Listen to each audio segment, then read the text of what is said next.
La primavera de fresa. Jack Pies Ligeros. Esta mañana vi las dos palabras en el periódico y, Dios mío, cómo me hacen remontar al pasado. Todo eso ocurrió hace casi exactamente 8 años. Una vez, mientras sucedía, me vi en un programa nacional de TV, el informe de Walter Cronkite. Solo un rostro en segundo plano, detrás del periodista, pero mi familia me identificó enseguida. Me telefonearon desde el otro extremo del país. Mi padre me preguntó qué opinaba de la situación. Pura pomposidad y cordialidad y camaradería. Mi madre solo me pidió que volviera a casa, pero yo no quería volver, estaba entusiasmado. Entusiasmado por esa oscura y brumosa primavera de fresa, y por la sombra de muerte violenta que le recorría en aquellas noches de hace 8 años, la sombra de Jack Pies Ligeros. En Nueva Inglaterra la llamaban primavera de fresa. Nadie sabe por qué. Es solo una frase que emplean los veteranos. Dicen que se presenta cada 8 o 10 años. Lo que sucedió en New Sharon Teachers College en aquella primavera de fresa específica, es posible que eso también se ajuste a un ciclo, pero si alguien lo ha descubierto, nunca lo ha dicho. En New Sharon, la primavera de fresa comenzó el 16 de marzo de 1968. Ese día se interrumpió el invierno más frío de los últimos 20 años. Llovió y se podía oler el mar a 30 kilómetros al oeste de las playas.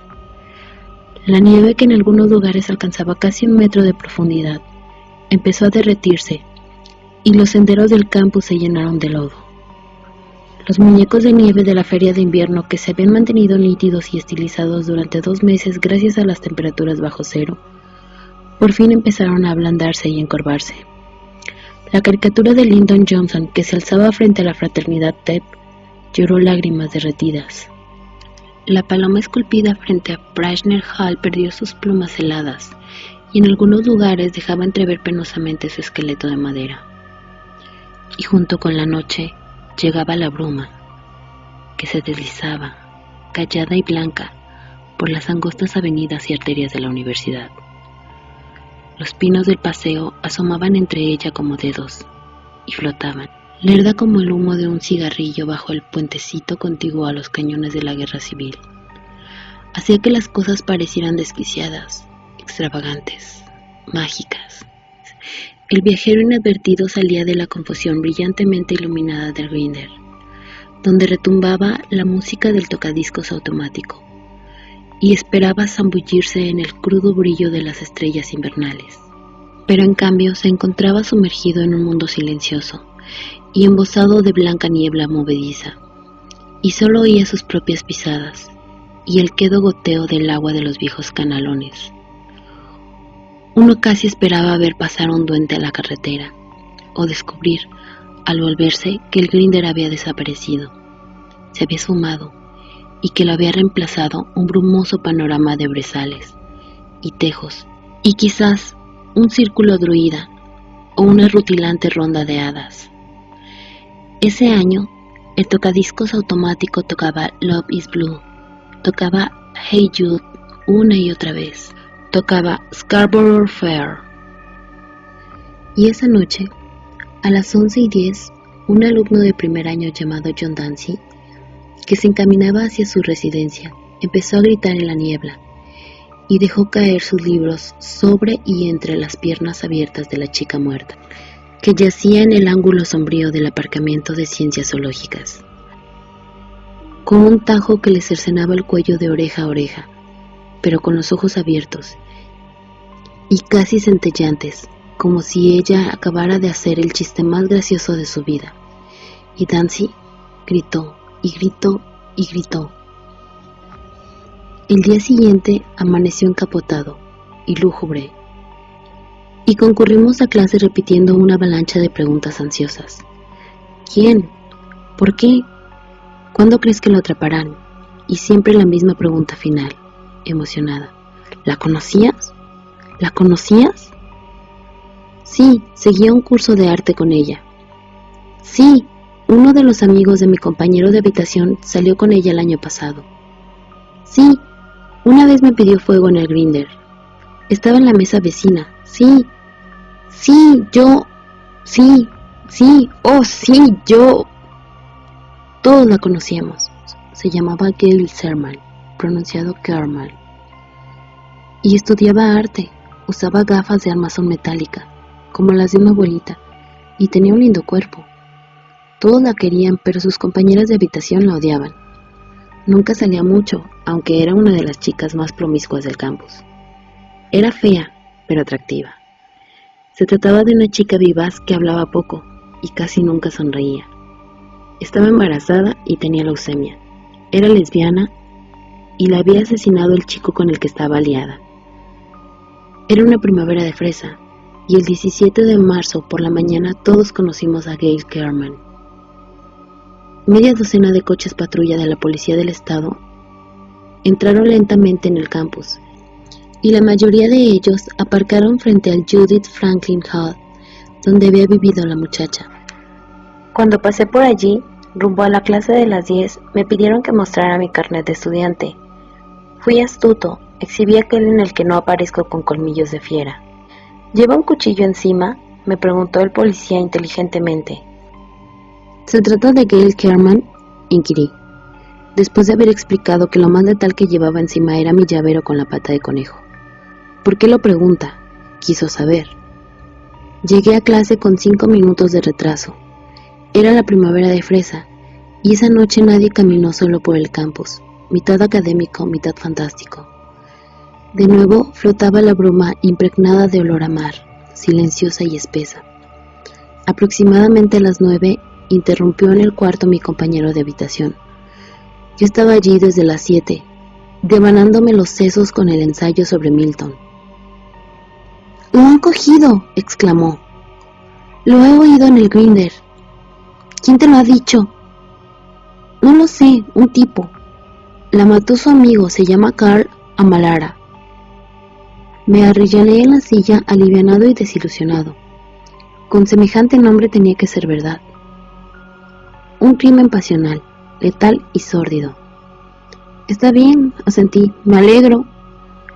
Salió del cuarto para divulgar la noticia por el pasillo. Releí el ensayo sobre Milton. No entendí lo que había querido decir, lo rompí y empecé a redactarlo de nuevo. Al día siguiente apareció en los periódicos.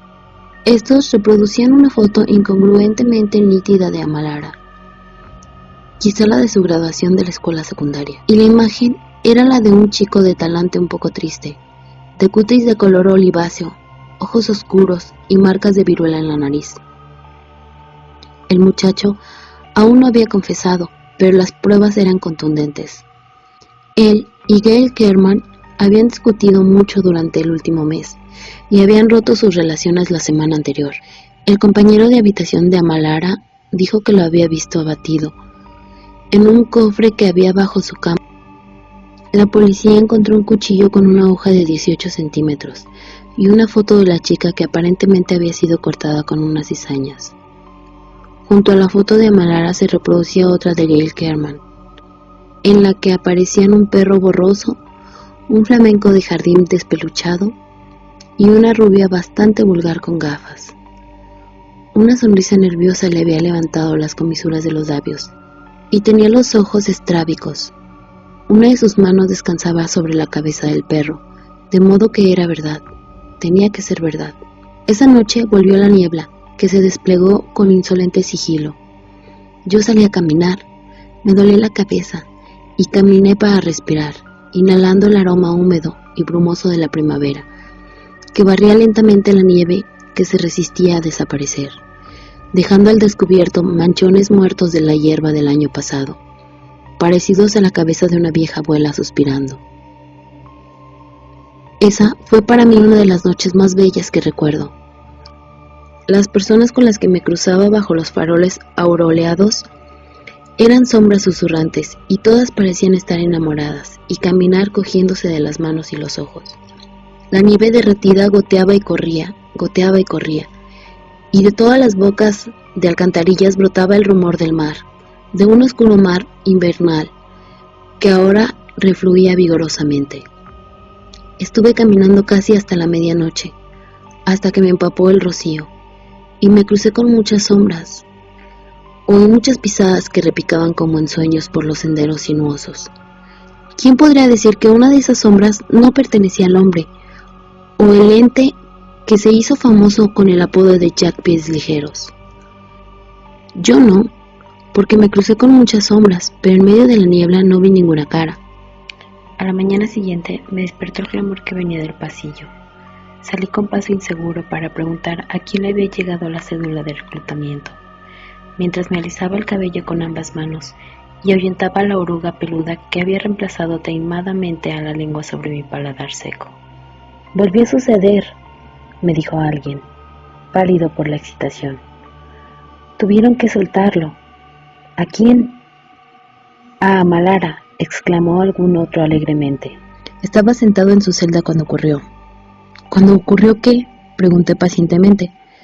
«Tarde o temprano lo dirán». Estaba seguro de eso.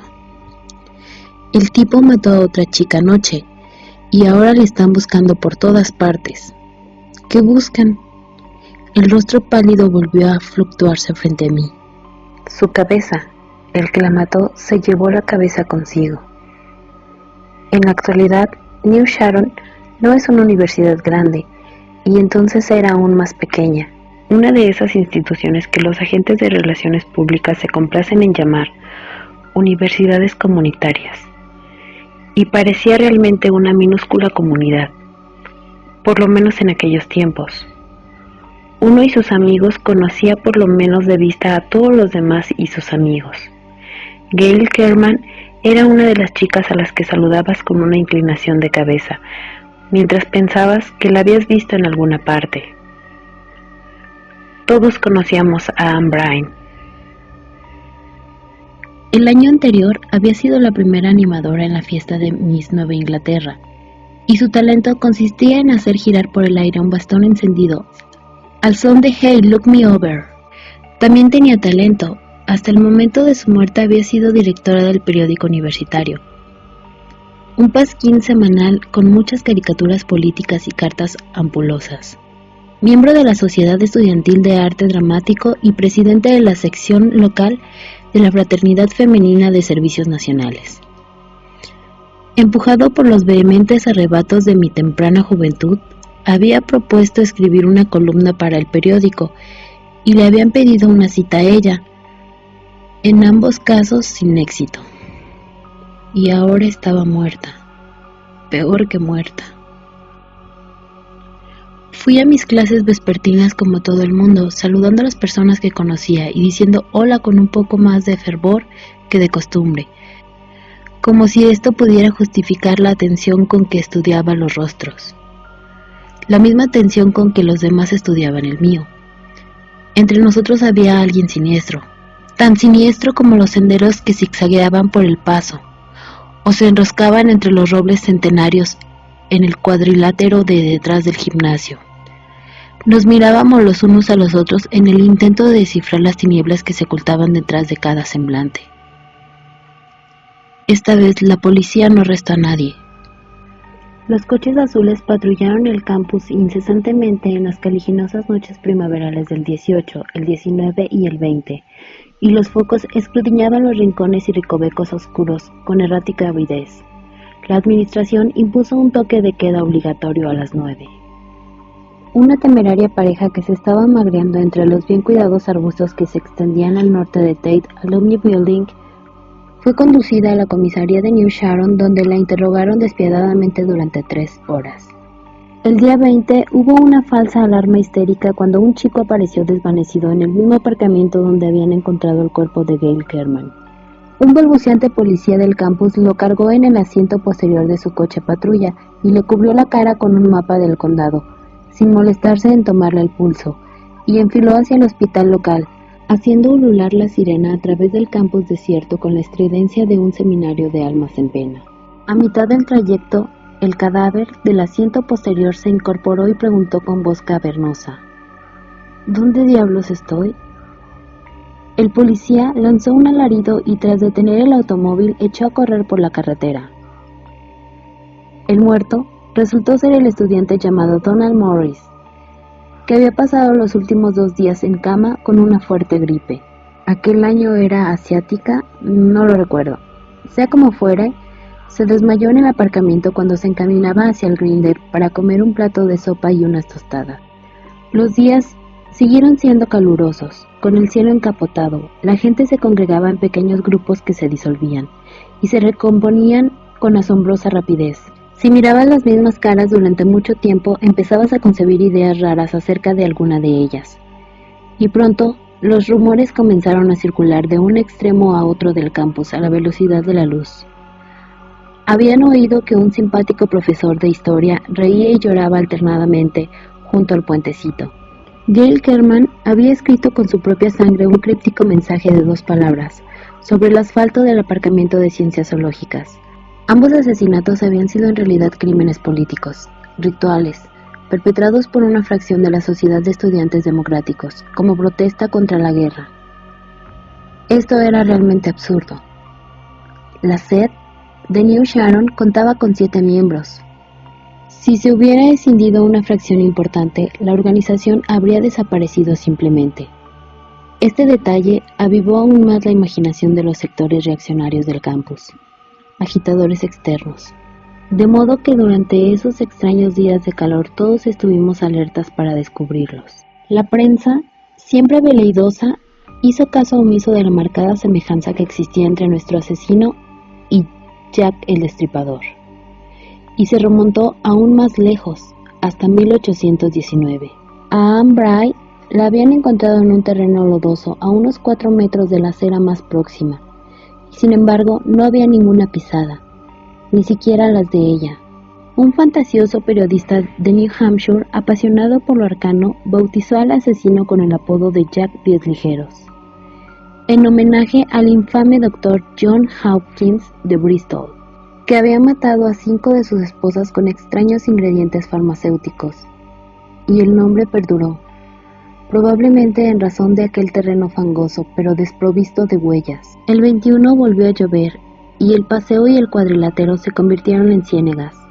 La policía anunció que infiltraría detectives vestidos de paisano, hombres y mujeres, y retiró la mitad de sus coches patrulla. El periódico del campus publicó un editorial de protesta muy indignado, aunque un poco incoherente, contra esas medidas. Su argumento parecía consistir en que, con toda clase de policías disfrazados de estudiantes, sería imposible distinguir a un auténtico agitador externo de otro falso. Llegó el crepúsculo, y junto con él la bruma, que se levantó lenta, casi reflexivamente, en las avenidas bordeadas de árboles, ocultando uno tras otro a todos los edificios.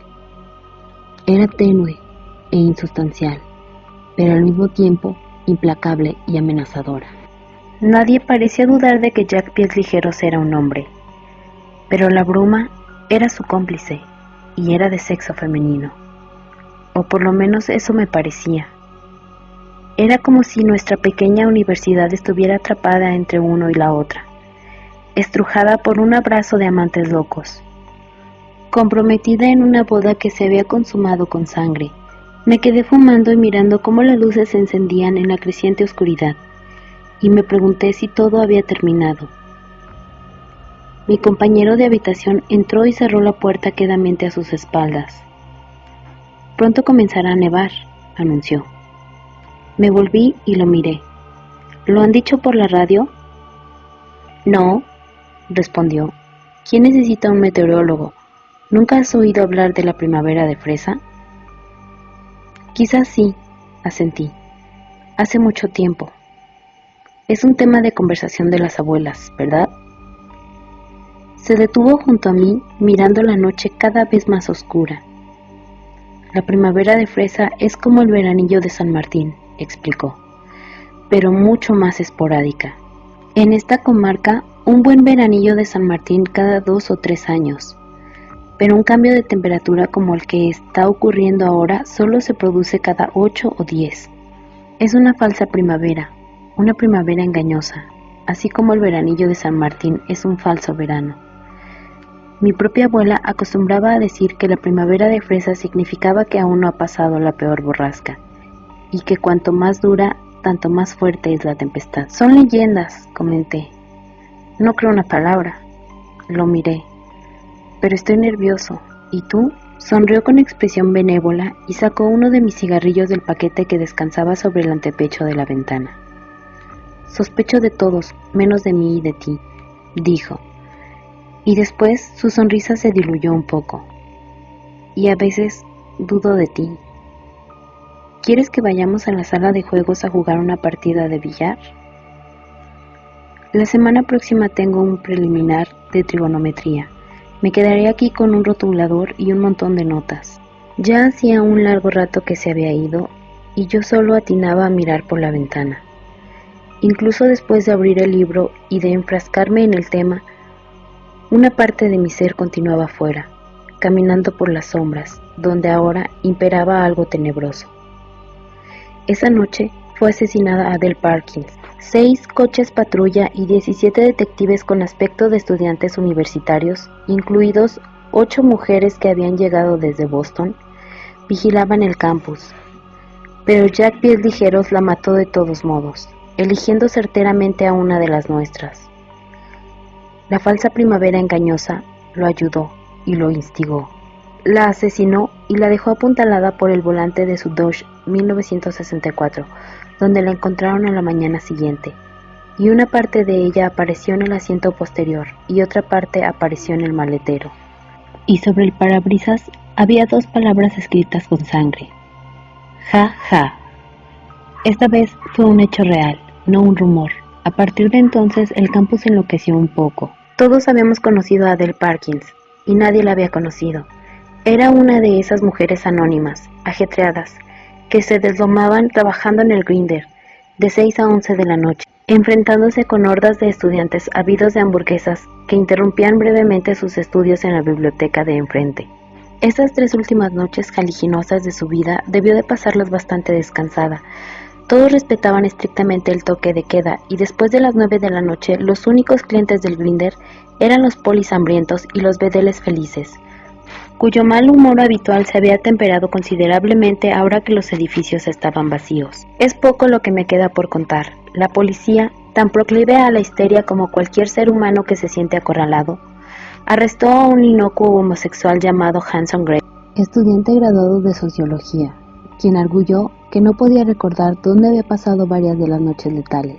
Lo inculparon, lo procesaron y lo dejaron partir deprisa a su ciudad natal de New Hampshire después de la última noche nefasta de la primavera de fresa, cuando Marcia Curran fue descuartizada en el paseo. Nadie sabrá nunca por qué estaba fuera y sola. Era una muchacha regordeta, de melancólica belleza, que vivía en un apartamento de la ciudad con 3 compañeras. Se había introducido en el campus tan silenciosa y distraídamente como el mismo Jack Pies Ligeros. ¿Qué la había empujado? Quizás su anhelo era tan profundo e incontrolable como el de su asesino, e igualmente incomprensible. Quizás había sentido la necesidad de entablar un único romance vehemente y apasionado con la noche cálida, la bruma tibia, el olor del mar y el cuchillo glacial. Eso ocurrió el 23. El 24, el rector de la universidad anunció que esa primavera las vacaciones se adelantarían una semana, y nos dispersamos. No jubilosamente, sino como ovejas temerosas en vísperas de una tormenta, y dejamos el campus vacío y acechado por la policía y por un tenebroso espectro.